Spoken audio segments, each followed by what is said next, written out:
Kathmandu in Kopandol, basically. So I'm more familiar with Patan, where I grew up. And I did my PhD in community-based earthquake vulnerability reduction in traditional settlements of Kathmandu Valley. So that's where my Patan thing comes in again. I did my, the research was community-based participatory action research. So I was working with the communities to see what are the vulnerabilities and how those vulnerabilities could be reduced. And this is only a part of what I've learned through my PhD research. Without any further delays, I'm gonna go to my presentation. And for that matter, first I need to share my screen. I hope it's visible.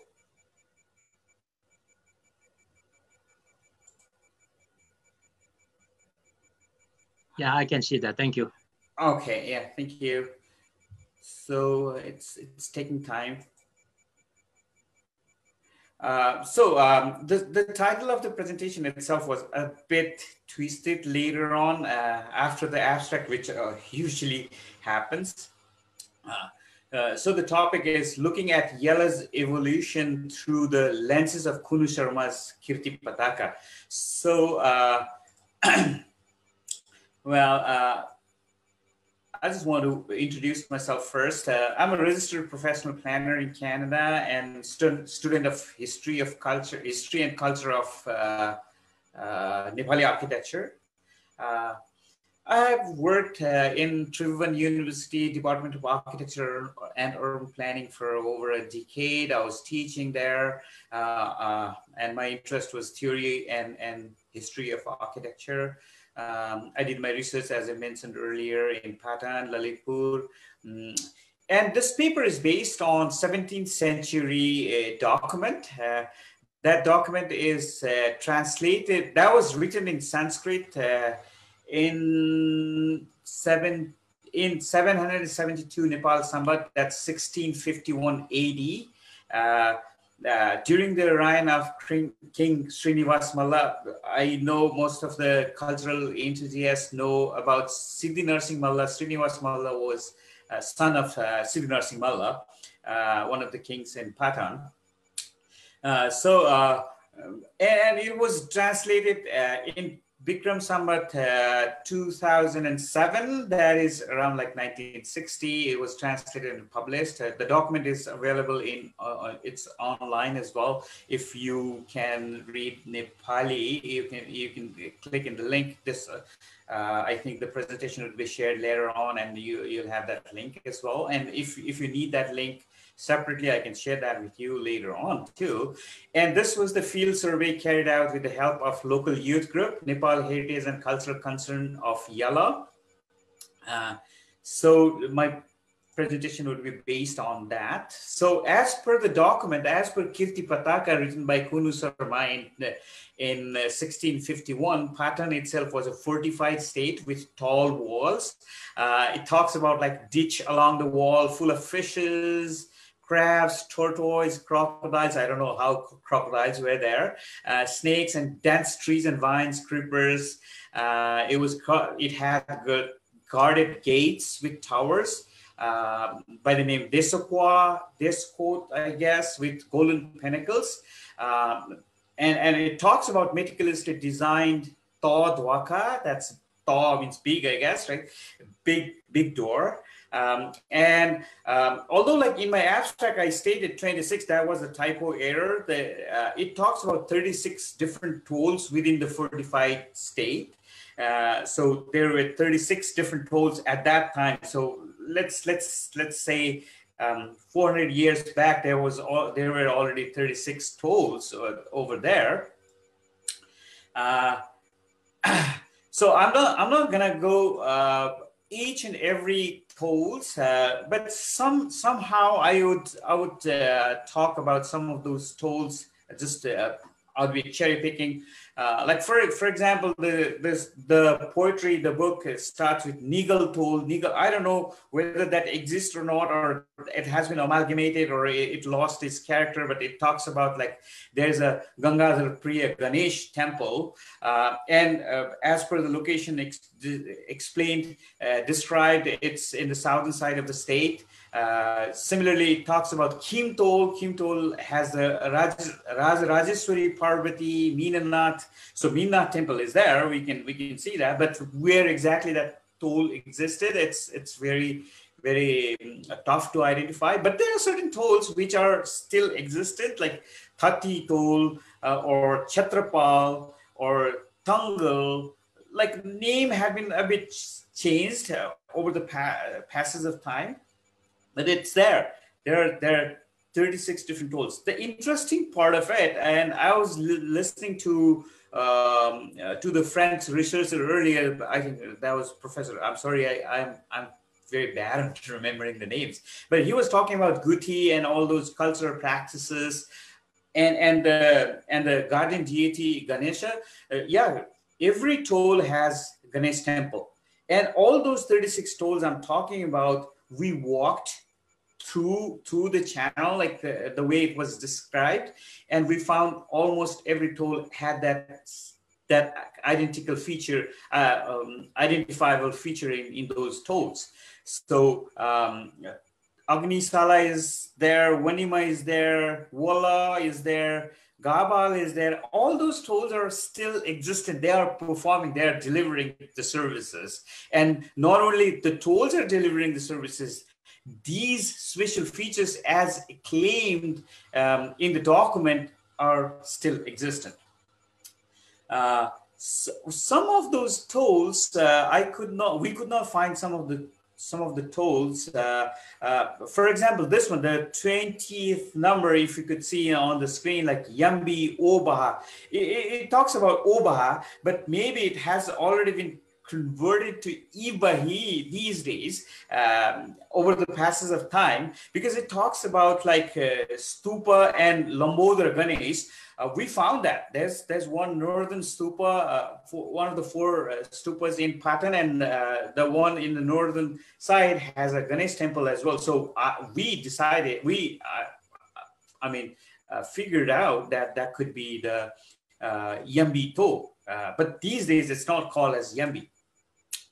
So similarly, Yanchu toll, we could not find Yanchu toll, that there were no traces available. But again, like if we talk about present-day Chasel, in the document it's called a Chasra, and perhaps that had been transformed to Chasa and named currently Chasel. Nyoto is there, Kapinche is there. So, and Chalapot is, I guess, we guessed that Chalapo is Chapat.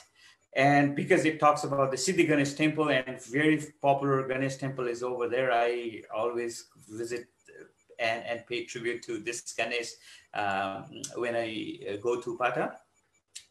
So again, I'm without going through all these details, like I will go to this Nogla. Perhaps this Nogla is Nugal tool.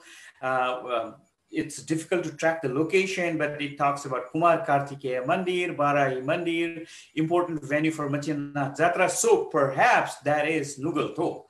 So certain things are lost, certain things are still there, and for example, there's number 36 Hatigla.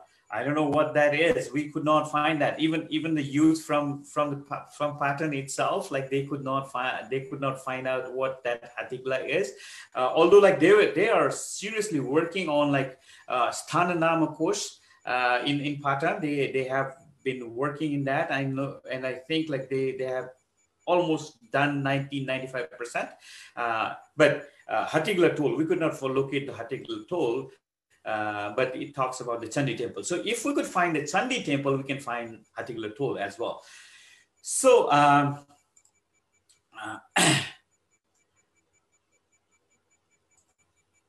not only that, the document, the Kirtipataka, the Kunu Sharma's document, the poetry talks about great greatly explains the Todeva, Krishna Mandir, Mulchok, Nrsimha, etc. It has got elaborated explanation of Mani Kumar, all those Mani Kumar, Mani Ganesh, Bhimsen, Kopeswar, Mani Che, Mani Dhara, Mani Mandap, Mani Gal, Mani Nag, Mani Keshav, Nula Deol. So it talks all those documents. So those are there. They exist. And as per the document, it's clearly seen or understood that Manigal is claimed as the palace made by Manadev. It has been reflected in the document in Kirtipataka too. So detailed explanation of king's court and king's personality is also there. It explains how the king's courtyard is and how the king's personality is. It flatters a lot on Srinivas Malla, but it doesn't talk a lot of Siddhi Narsingh Malla. Siddhi Narsingh Malla, I think, was even, he deserves more than Srinivas Malla, but like the document doesn't talk about it. So as per the documents from Kirtipataka,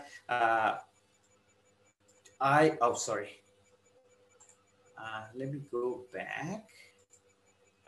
There are two pictures. One is the blue line. This is, I think, is the territorial line from 1651, because while going through the document and walking through the streets, these were the traced tracks. So over the passage of time, now currently Lalitpur Mahanagarpalika is like this, the red line, and this blue line is what is the time of Patan of Kunu Sharma's period or Srinivas Malla's period. So it has grown. But my intention, my interest to the audience to share is how our history, how our architecture and planning is still existent, and how we can track that with the documents. People talk about like, well, the documents were burnt down by the Ranas, the Kasapus were lost. Yes, they were lost. But if we really want to explore that, I mean, there is a good opportunity that there are certain things as evidences living with us, and those are conserved by our current day people like Gutis and everything. So just to back up my idea, like how we identified those, I have prepared a short video. I'm gonna play that. You keep my eye on time, please. Sure.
Thank you so much. Yeah, thank you. So I have a few more slides to go. I'll be quick.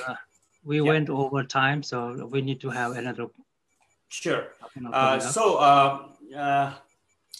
There are a few things which is very interesting. Like it talks less about Buddhist shrines. Why? We don't know. It has not acknowledged kirats. I don't know why. And it has got exaggeration of art and architecture or dilapidation. So I don't know what went wrong with the documents, whether they were lost, fired, or they didn't exist at all. What we have now is because of the great people in the communities and keeping alive the culture through rituals, traditions, and practices. That is very important, I guess, and that's we need to admit, we need to admit these kind of practices which are making things alive. So yeah, I'm sorry I took a long, but again, it's always a pride to speak about the place where I born, where we born, and where we feel that our roots belong to. So I'm sorry for the longer time I take, and I would be happy to respond to the questions if you have any through emails or right now as interaction. Thank you, Dayadai, for giving me the opportunity. Thank you. Okay, thank you.